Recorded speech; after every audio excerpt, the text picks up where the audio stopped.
of them and you're replaced. I want to go look at these tools.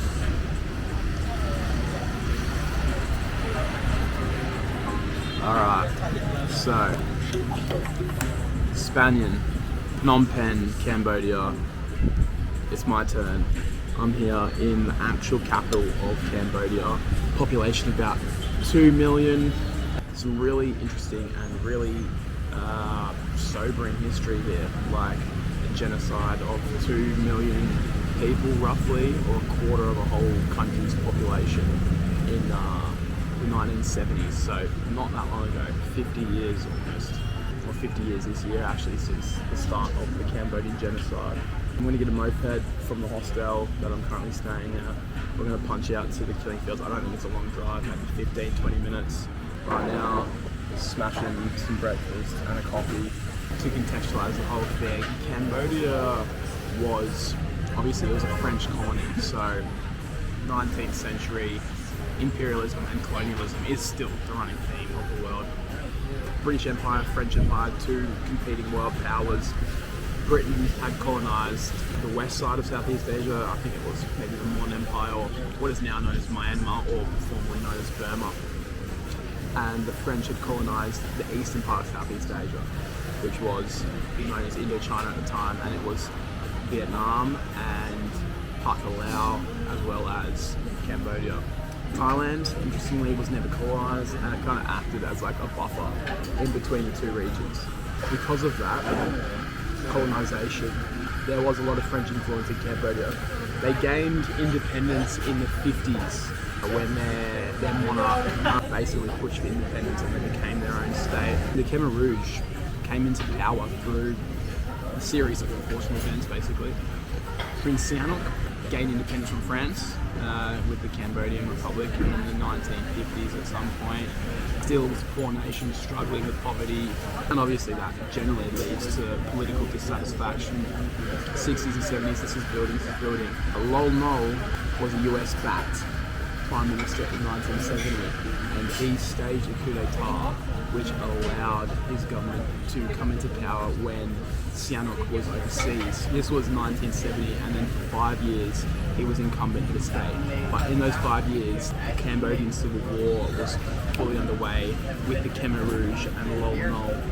US-backed anti-communist Lol Nol, Khmer Rouge, which was Pol Pot's party, acolytes of Mao Zedong's form of Chinese communism. Again, background of the Cold War, and essentially in 1975 Phnom Penh fell to the Khmer Rouge, and then from that point for 4 years it was the background for the Khmer Rouge and Pol Pot's regime. Alright, so we're gonna go and grab the bike from downstairs. Hopefully they don't want my passport. Try and give them my driver's license, because I couldn't give a fuck about that passport I need.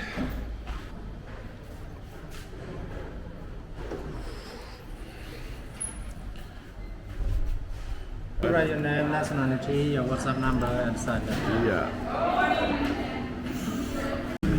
Got the old trusty click.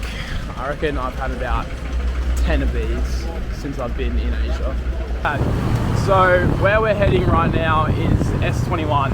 It basically is the prison that they used, converted a high school to, and used to carry out basically torture, internment of like political dissidents. There was a lot of anti-intellectualism in the society that Khmer Rouge did. They wanted to persecute the bourgeoisie, the middle class, so basically doctors, anything that they thought could pose a threat to their regime, and that was what they deemed the middle class, because a lot of the Khmer Rouge were educated individuals themselves, educated in France, overseas. Basically, Pol Pot himself was educated, I believe, in France, and so they basically spent a lot of resources and time carrying out extrajudicial killings on these people. Indicator that they used to eliminate people were if they had glasses.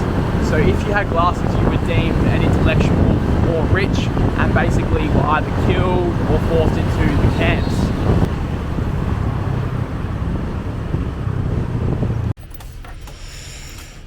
Okay. Alright, so we're gonna come over and get a ticket here. So stay. Basically, they told me that I can't film as I'm walking in, but it's alright to film in here. What I've got is some headphones and narrowcasters. You press one, it's going to give you the audio. So 12 Slang, also called S21, was the secret center of a network of nearly 200 prisons where people were tortured by the Khmer Rouge. Between 12,000 and 20,000 people were imprisoned here, and there were only 12 confirmed survivors. Just listening to the audio, what they have here is 14 graves of the last 14 prisoners that were in S21 when it was liberated by the Vietnamese. They established this prison 6 months after the Khmer Rouge came into power in 1975, after they had marched all the people out of Phnom Penh. Because, adding further context to the situation, Phnom Penh was the capital and pretty highly urbanized compared to the rural parts of Cambodia naturally. Pol Pot had this desire to build this agrarian society, which is basically a utopian society where they're completely self-sufficient on the basis of creating their own farming and sustenance. So Pol Pot marched the entire population of Cambodia out from the cities, Phnom Penh particularly, into the countryside of central and northwestern Cambodia. And this is where the mass genocide began, partly due to famine, partly due to overworking, a lot due to just plain murder. That meant that the city was practically empty, and they created Security Prison 21 in that time frame, and where they were able to carry out all the extrajudicial killings and the like. 14 graves of 14 people that were not able to be identified, whether they were mutilated or it's just simply because there was nobody there to identify them. The audio guide doesn't really say, but could be one of the either. To my left is building A, and this is part of the school classrooms that were converted into basically the prison/torture chambers, and it kind of shows you what was going on in each of these places. So here, an iron bed, iron bars and window shutters, munitions box, which was simply for their human waste, and then leg chains, and then there's photos of some of the victims as well that they found when they liberated the place. Pretty crazy, sobering stuff. Given documents that all of them they know by And here's some of the names of the prisoners that they had interned, and this is only in what, 6-month period, 3-month period. Just in this room you had 3, 6, 9, 10 prisoners detained, and then they said that's just an above example. There were many more prisoners. Another victim. Imagine the end of your life in a room like this. 4 walls. You don't know what's happening to your family. You're chained to a fucking bed, forced to piss and shit in an ammunitions box. All to end up like this. You know, dead. And not only that, nameless. Forgotten history in like the most brutal way. You know, this always goes to show you how cruel humans are, and how not far removed from our nature we can be. This happened 50 years ago, not even in some places. 50 years ago, and we have genocide like that. And then think about now, current conflicts, you know. It's not like things like this are not happening to some degree around the world. We live such a sanitized life. We're so far removed from it. So many people do not even want to acknowledge the fact that this stuff can happen. The fact that you or I are capable of carrying out this or being victims of this. This looks like a bit of a bigger room. Walk into just the bed. They definitely didn't have fans back then. Another prisoner, dead. Unknown. First floor, the chair was removed, but the bed stayed here. if you needed to put a chair on top of your victim, you know that you were committing some pretty heinous fucking torture. And here you can see the leg restraints.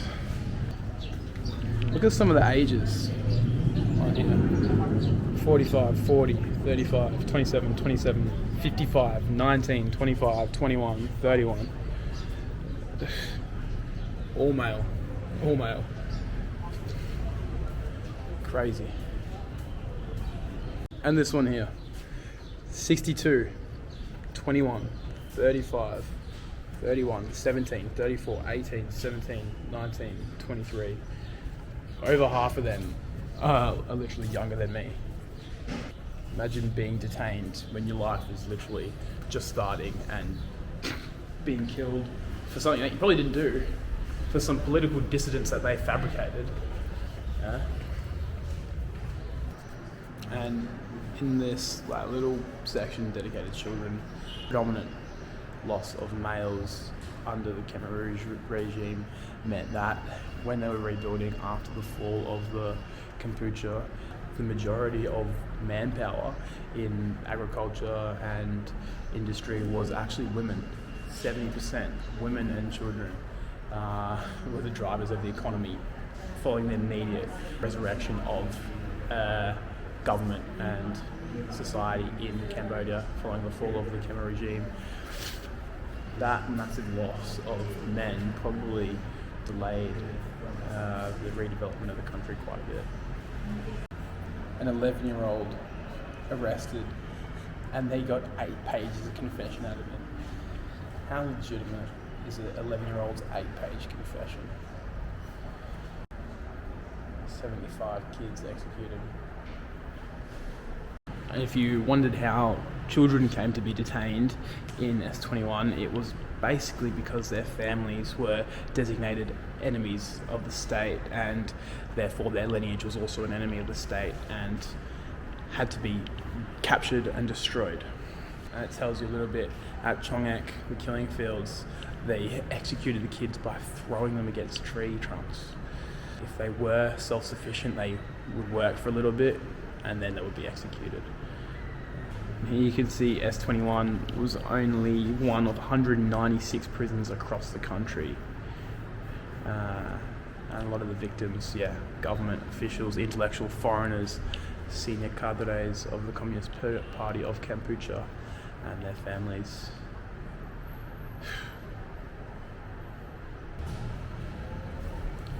The whole ideology behind pulling out the root stem and all builds into how the regime basically can have this total autocracy and power over its people. So I'm not filming it because they specified not to be filmed, a lot of this out of respect for the victims. But basically this whole building is attributed to all the victims, well not all, but a small portion of the victims that suffered at S21 and at Chongek, the killing fields. It details how they were pushed out of Phnom Penh into the rural areas, who the ruling class was, and how they were shrouded by mystery at the time. A lot of the Cambodians didn't even know who Pol Pot was, or Dutch. He was the commander of S21.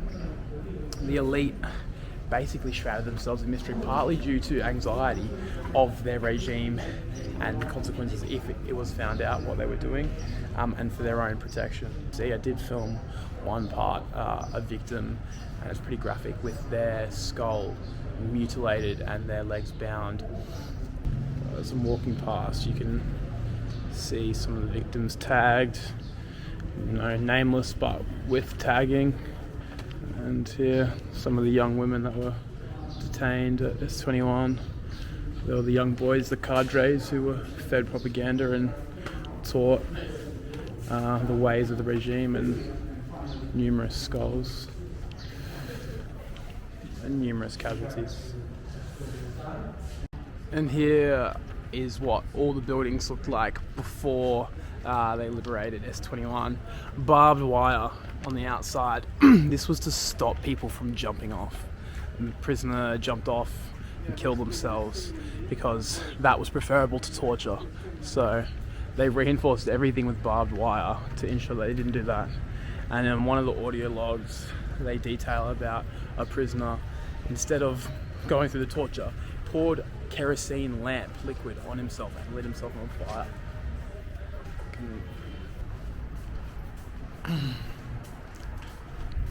And this is some of the prison cells that they had. Sometimes 2 prisoners in a single cell, which, you know, probably got about 1 square meter of area in there for 2 people, which, you know, isn't a whole lot.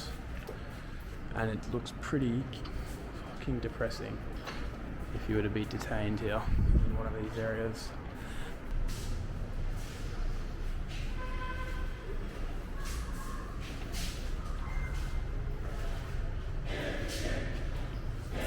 This was the Kiwi guy that they killed when he accidentally sailed into Cambodian waters when he was just travelling around on a yacht with a British man that he met. Forced confession for shit that he wasn't doing, like a million other people that were interned here. And yeah, basically pretty tragic story. His brother killed himself, one of his brothers killed himself, and it was only in 2009 when Dutch, like the chief of S21, finally had a trial and was sentenced, that they got some level of justice. The family.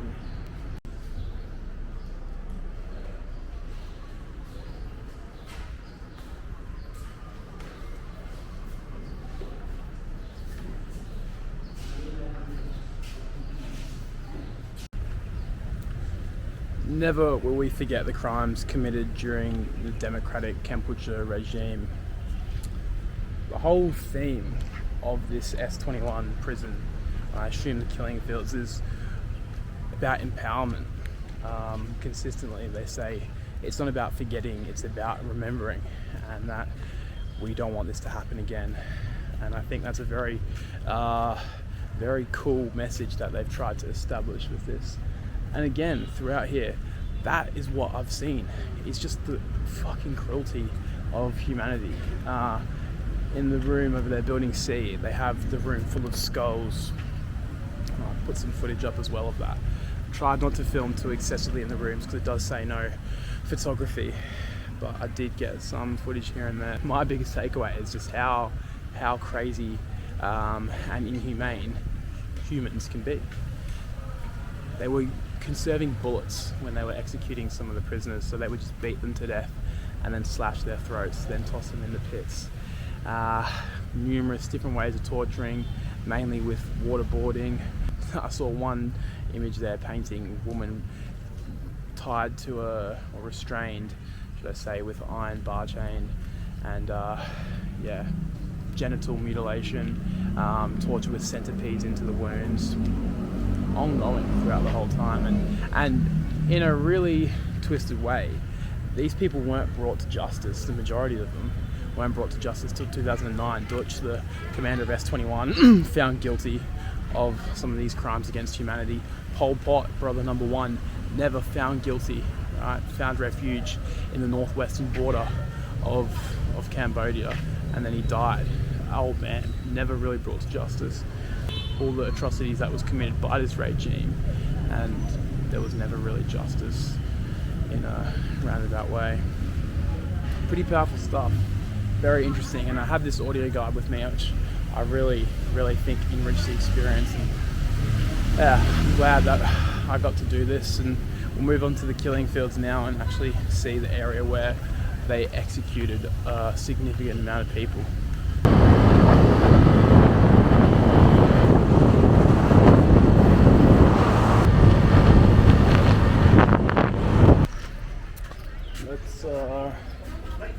Let's get a ticket.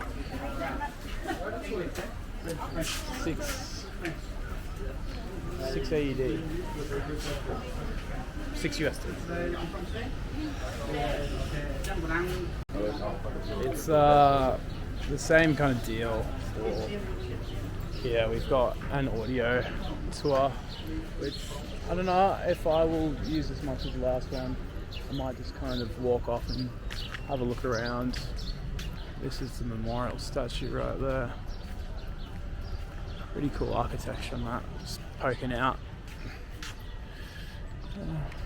The truck stop where they would deliver the prisoners from various places around Cambodia, but S21 where we just were, to the killing fields or Chung Ek, and basically this was their final stop where they would be executed after that.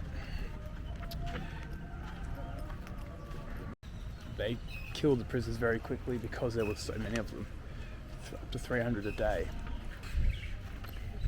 You wouldn't really, like walking around, you wouldn't really think that there was mass genocide or, you know, mass murders. It seems just like a little forest, building, but, you know, I guess that goes to show you how storied something can be without you even realising. I continue down this path here. Number 7 is a mass grave. 450 people were buried in this mass grave here. Just a pit. Just a pit. 450 victims of the regime. And here once was a place where they kept torture tools. Look at that, just blunt axes, blunt weapons. Just barbaric ways of murdering somebody. Number 9 here. Grave of Chinese. Just bones and teeth fragments they found. Nothing else. Mass grave of 166 people that were actually former Khmer Rouge, and they were decapitated without heads at the end of the regime because it was rapidly disintegrating and everybody was becoming an enemy of the state in the leaders of the regime's eyes. So they decapitated soldiers here, forced the ones that would comply to do so, otherwise they would also be killed, and yeah, left them without their heads. It was a symbolic message. Vietnamese head, Cambodian body, because a lot of the people that were defecting were doing it to their neighbours across the border in the east of Cambodia. Chan Kiri Tree. Over 100 victims killed and dumped in this grave here. Mainly women who were mostly raped and thrown in naked, and also children whose heads were bashed against this tree. Probably the saddest thing that you'll see today, and all these bracelets in their memory.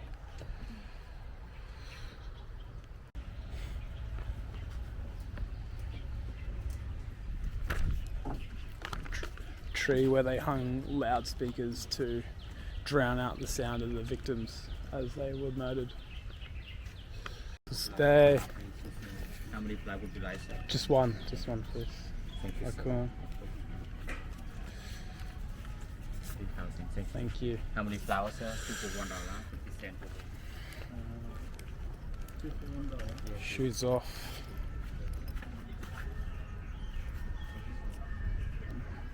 Stick a flower down. Little donation.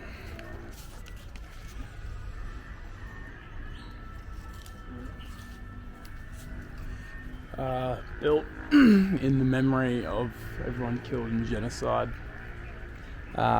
This Chung Ek is the largest memorial, but it is not the only one. Lots of killing fields still inaccessible due to landmines being deep in the forest, some of them still undiscovered. This here is just the largest one and serves to commemorate all the victims. Skulls for the first 9 floors, and then other bones at the top. In the audio log it says you can see the victims and where they've been bashed in the skull, the cracks in the skull. And what a fucking gruesome way to die.